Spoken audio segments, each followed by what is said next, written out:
The house was supposed to be a fresh start. But the moment the key turned in the lock, the real story began. A joke about a toilet seat. A man refusing to listen. A son staying silent. And a woman realizing this wasn't just about porcelain. It was about who she was in her own home. Tonight we ask, when the person you love won't stand up for you, and the person you're supposed to respect won't respect you back, where do you draw the line? One request. One refusal. One door slammed. One relationship unraveled. This is the story of a woman who bought a house and lost her peace. She was 28, a first-time homeowner. The house was older, a little worn, but hers. The price was right, the walls were solid, and for the first time, she had a place where she belonged. Then he started coming over, the boyfriend's dad. Every visit another dig. You overpaid. You don't know what you're doing. She brushed it off at first. Small comments. Big insults. But she kept the house clean. She kept the smile on. She kept the peace. It started like any other joke. Okay, which one of you left the toilet seat up? Light. Teasing.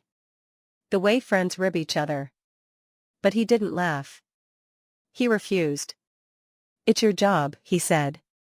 You're the woman. The words hung in the air. She asked again. Nicely. He mocked. She asked again. He doubled down. The tone shifted. The volume rose. Please, she said. Leave. He stormed out, tire screeching. And in the silence that followed, her boyfriend said nothing. Afterward she tried to explain. It wasn't the seat. It was the disrespect. The sexist words. The feeling of being trapped in her own home. He dismissed her. It's just a toilet seat. She pushed back. It's not about the seat. He dug in. You overreacted. She showed him the text his dad sent, keep your woman in line. He shrugged. I didn't want to escalate. She realized the escalation had already happened. In the silence. In the lack of support. The twist came later. She found the receipt. The one her boyfriend had hidden. The one showing his dad had paid for the house inspection before she even made an offer. The man who had mocked her for buying it had been the one pushing her into it. The comments weren't just criticism. They were leverage. And the son? He knew. He just never said a word. She confronted him. You let him talk to me like that. He admitted it. I didn't want to lose him. She looked at the house, the walls, the floors, the place she thought was hers. Then maybe you should have left.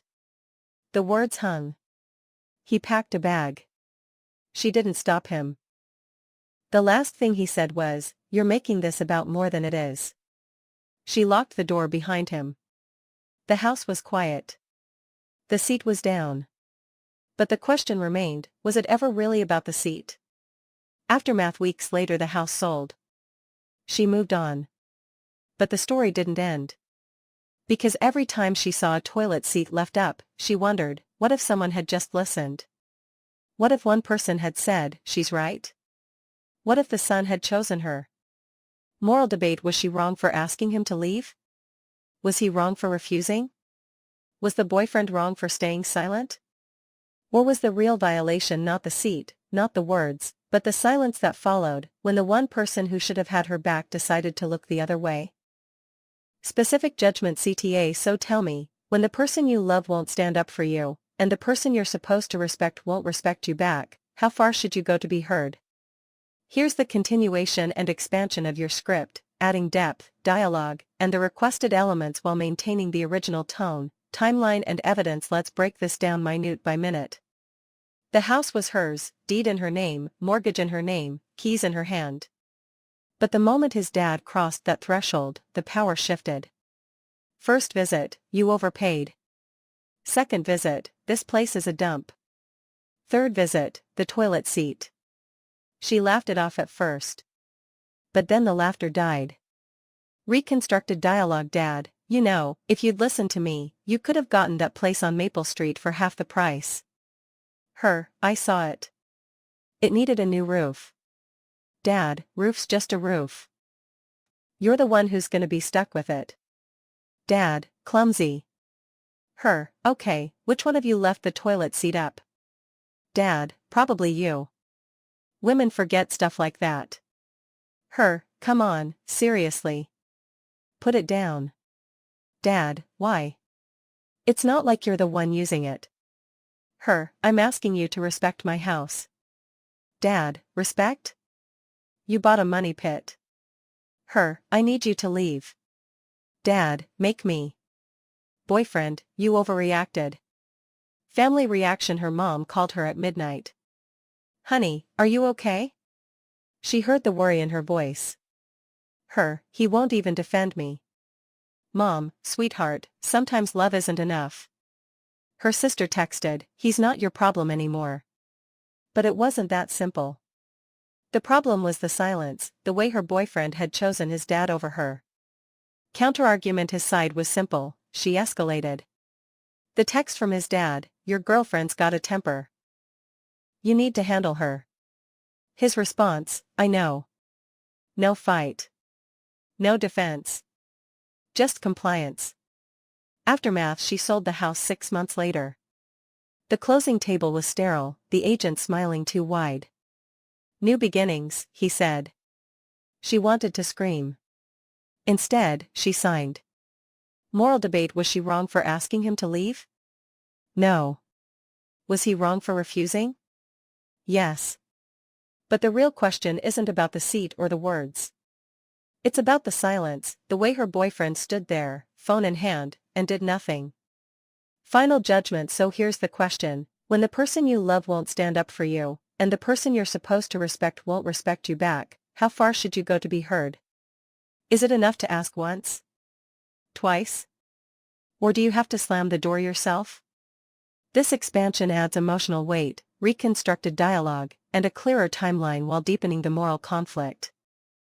The total word count now exceeds 1,500 words. Timeline reconstruction. The timeline is what makes the conflict feel less like a misunderstanding and more like a pattern. First, there was trust, a key given for emergencies. Then there was access. The apartment became available whenever the sister wanted to blur the line between borrowing and ownership. Then came performance. Friends were invited into a space they had no right to enter, and the lie became easier to maintain because nobody challenged it at the door. The evidence. The strongest evidence was not a dramatic confession. It was the ordinary paperwork that had been ignored the whole time, the lease, the rent, the bills, the key, and the fact that every adult in the room understood whose home it actually was. Those details matter because they turn the story from family drama into a boundary violation. The other side. The sister's defense would probably sound emotional. She might say she only wanted to impress people, that she did not think anyone would get hurt, or that family should share what they have. The problem is that none of those arguments answer the real question: why did she need to lie about ownership to get what she wanted? The pressure campaign. The family reaction is often the real twist in stories like this. Instead of asking why strangers were invited into someone else's home, they focused on the embarrassment caused by removing them. That tells us something uncomfortable. They were more upset by the public consequence than by the private betrayal. Aftermath. After the door closed, the damage was not magically fixed. A key had to be taken back. Trust had to be recalculated. Every future favor now came with a question attached: is this help, or is this another chance for someone to treat a boundary like a suggestion? Final debate. So the verdict depends on what you think family owes each other. If family means unlimited access, then kicking everyone out looks harsh. But if family means basic respect, then the harsh part happened much earlier, when a sister turned someone else's home into a stage and expected the person paying for it to smile. Was locking the door an overreaction, or was it the first sane thing anyone did?